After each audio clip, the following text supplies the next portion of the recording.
The engines roared, but the world was silent. The crowd leaned forward, holding their breath. It wasn't just a race, it was the birth of a legend. A new era was about to begin. The year was 1950, and Formula One was born. But before the fame, before the glamour, before the millions watching, there was one car. A car that changed racing forever. The first Formula One racing car. This is its story. To understand how it all began, we need to travel back to the ashes of World War II.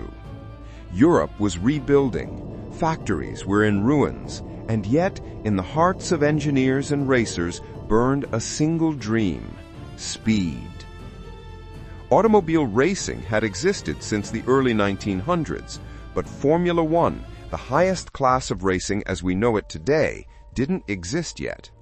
The world needed a new symbol of hope, a sport that celebrated innovation, precision, and human courage.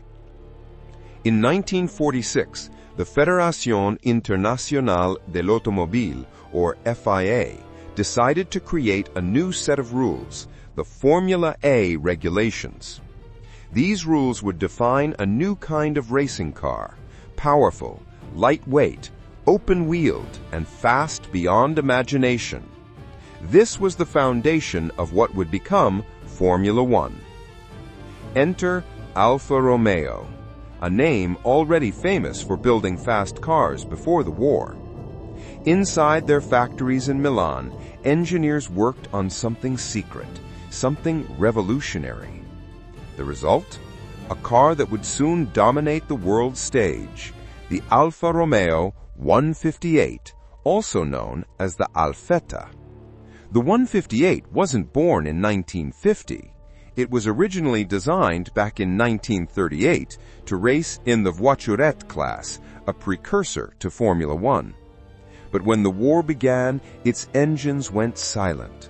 The project was hidden away, preserved like a treasure. And when peace returned, the Alfetta rose again.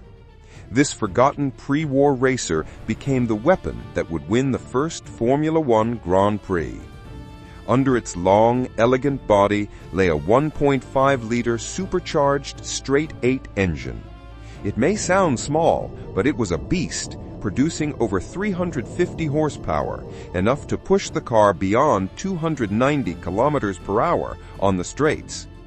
The frame was tubular, the body aluminum, lightweight yet incredibly strong. And the sound, oh, the sound, a mechanical symphony that echoed through every circuit. It wasn't just a car, it was a statement, a blend of art and science, of Italian passion and engineering brilliance. But machines alone don't make history, people do.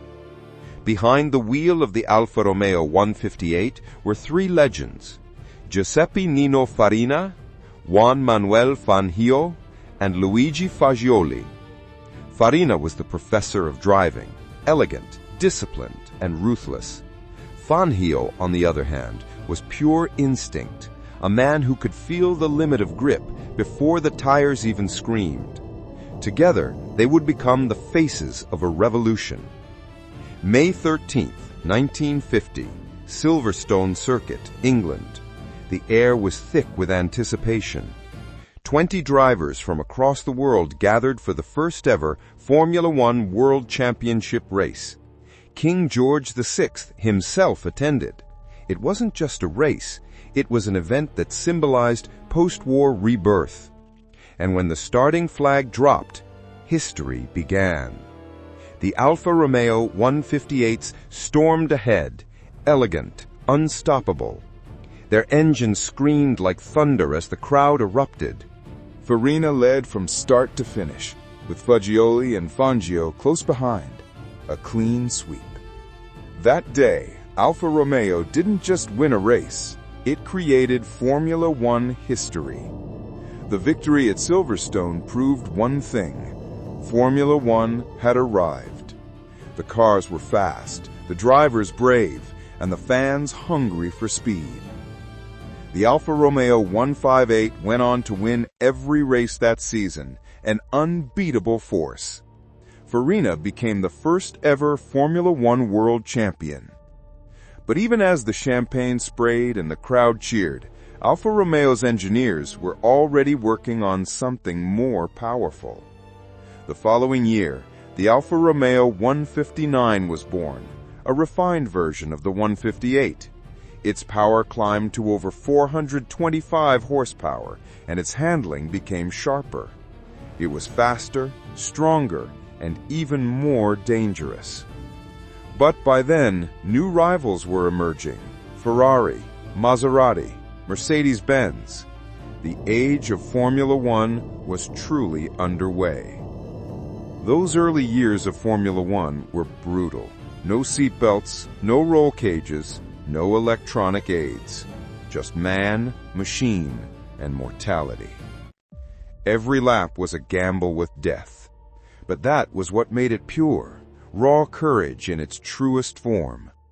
The Alfa Romeo 158 wasn't just a car, it was the spirit of an era, when danger was the price of glory. After the 158 and 159 came the rise of Fangio, who would go on to win 5 world championships and become one of the greatest drivers of all time. But his journey began in that Alfa Romeo, the first Formula One car that taught the world what speed truly meant. The lessons learned from that machine shaped every Formula One car that came after, from Ferrari's early V10 monsters to today's hybrid beasts. Before the 158, racing was chaos. Different rules, different cars, no order. After it, there was Formula One, a sport defined by precision, technology, and performance. The birth of that car didn't just change racing, it changed human ambition. It showed that even after war and destruction, mankind's hunger for progress and perfection could not be stopped. By 1952, Alfa Romeo withdrew from Formula One. The 158 and 159 were retired. Undefeated legends. But their story never truly ended. Every modern Formula One car, from the roaring V10s of the 2000s to the silent hybrids of today, carries a trace of the Alfetta's DNA. It was the car that made the impossible possible. More than 70 years have passed since that first race. Circuits have changed, engines have evolved, and technology has advanced beyond imagination. But the heartbeat of Formula One, the thrill, the danger, the glory, remains the same.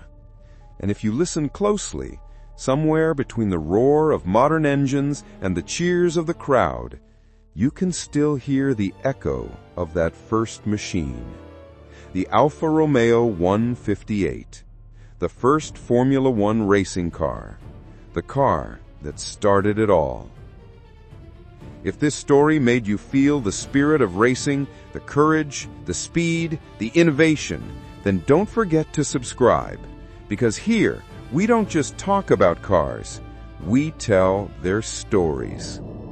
This is GearTales, where every car has a soul.